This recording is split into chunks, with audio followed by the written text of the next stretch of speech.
The night was thick with fog as I drove down the lonely stretch of Highway 29. The kind of night that seemed to swallow sound and light whole. I was returning from a late shift at the hospital. The kind of night that leaves your bones weary and your mind drifting. As my headlights cut through the mist, I spotted a figure by the roadside. A hitchhiker, unusual for this late hour. Wrapped in a dark, heavy coat, they held up a sign that simply read, North. Something about the solitary figure in the middle of nowhere piqued my curiosity, maybe even concern. Despite every instinct telling me to continue driving, I slowed down and pulled over. The hitchhiker climbed into the passenger seat without a word, pulling the door shut with a thud that echoed in the quiet car. They were young, their face partially hidden beneath a hood. "Thanks," they muttered, their voice barely above a whisper. We drove in silence for a few minutes, the only sound the hum of the engine and the occasional hiss of tires on wet asphalt. "Where are you headed at this hour?"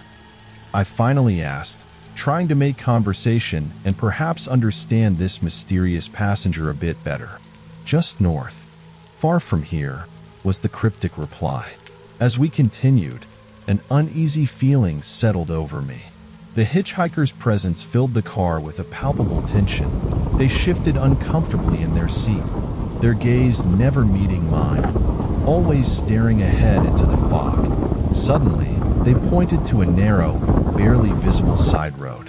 "Here, please."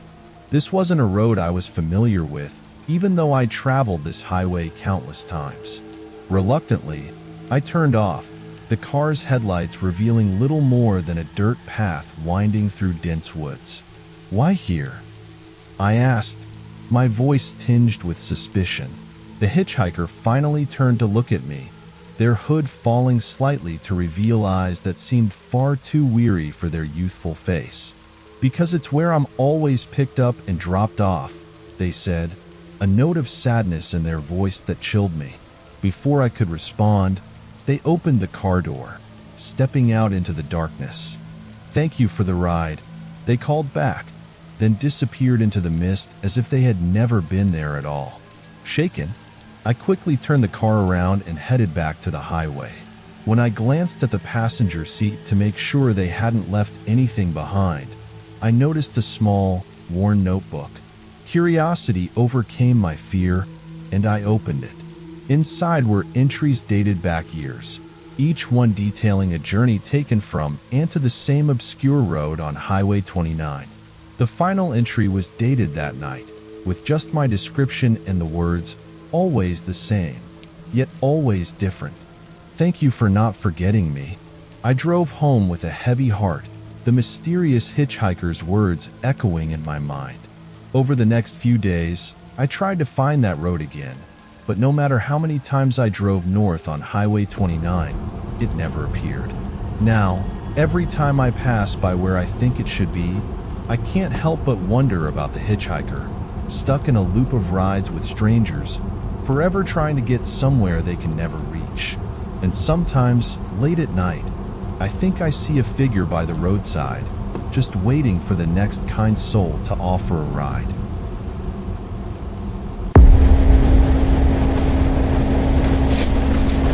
Driving along the coastal road back to the city after a weekend getaway, I was lost in thought, the rhythmic sound of the waves crashing against the cliffs providing a soothing backdrop. The sky was beginning to darken, and the once crowded road now bore a deserted look, emphasizing my solitude. That solitude was interrupted when I noticed a figure waving from the side of the road.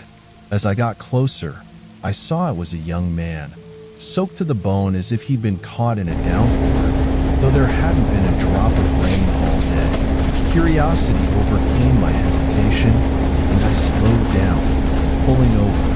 He rushed to the car, thanking me profusely as he climbed in. "Thank you so much.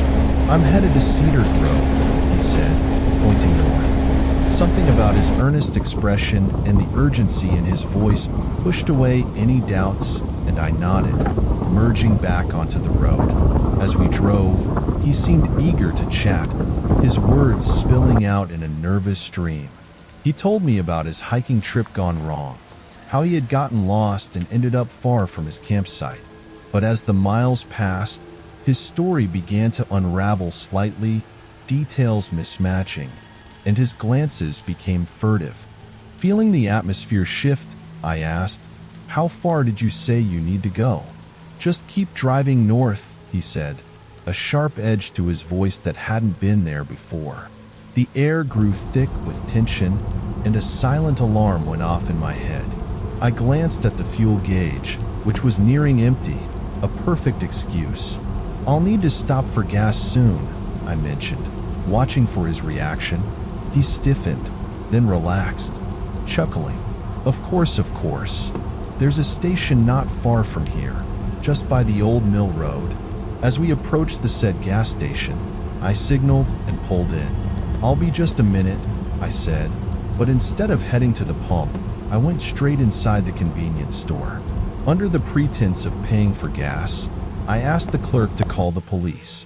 My suspicion had morphed into fear, and I didn't want to confront the man alone. When the police arrived, they approached the car cautiously, only to find it empty. The young man had vanished. Confused, I explained the situation, and one of the officers shook his head. "We've had reports of a young man matching that description," he said. "He's been seen hitchhiking along this road several times. Always disappears right around here." The twist came when they checked the car's dashcam footage. The video showed me talking and reacting to someone, but the passenger seat was empty. No one was there. The realization that I had been interacting with a ghost, or something else, sent chills down my spine. The officer noticed my distress and offered a gentle, "Some say he's a spirit of a hitchhiker who died on this road years ago, still trying to get home. Now, whenever I drive any road alone, I can't help but glance at the empty passenger seat, half expecting to see the young man, and wonder about the stories we carry and the journeys we're on, seen and unseen."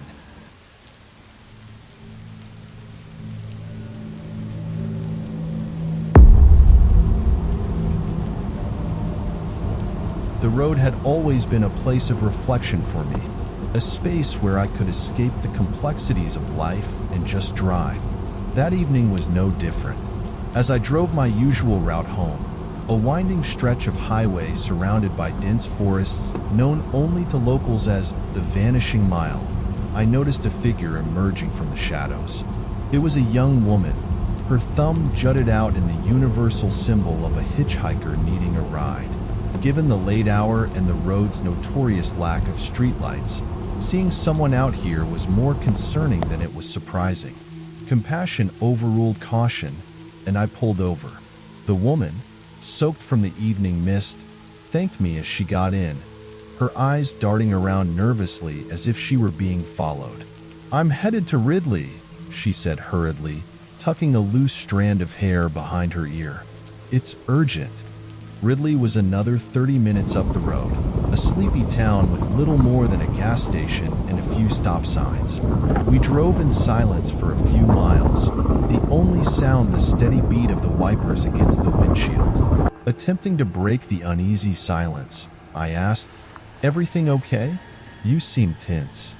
She hesitated before answering, "It's just been a rough night. I'm escaping a mistake." Curiosity piqued, I probed a little further, but she deflected every question with vague answers, her gaze fixed on the passing shadows. The air grew thick with unspoken words. As we approached Ridley, she suddenly shouted, "Stop! Here!"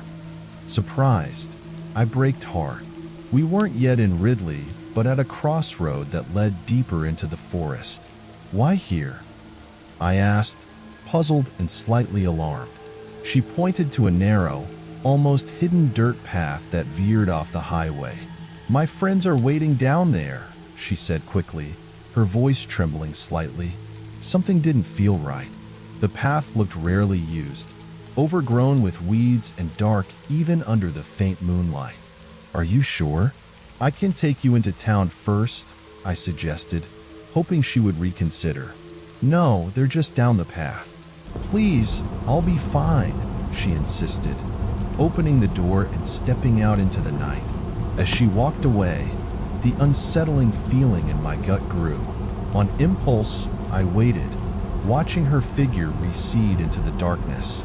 She didn't go far before stopping and looking back, as if expecting me to leave. I flicked on the high beams, illuminating the path ahead of her, and that's when she vanished, literally disappeared before my eyes.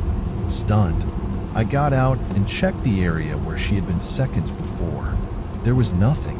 No sign of disturbance in the undergrowth, no footprints, nothing. Shaken, I drove straight to Ridley and straight to the police station.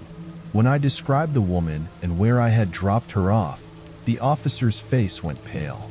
"Son," he said gravely, "you're not the first to see her. That's Mary Sutton. She went missing on that road over 20 years ago. Every few years, she's spotted again, always trying to get home." I left Ridley with more questions than answers. Now, whenever I drive the Vanishing Mile, I can't help but watch for Mary, wondering if she'll appear again, trapped forever on the road, hitchhiking to a home she may never find.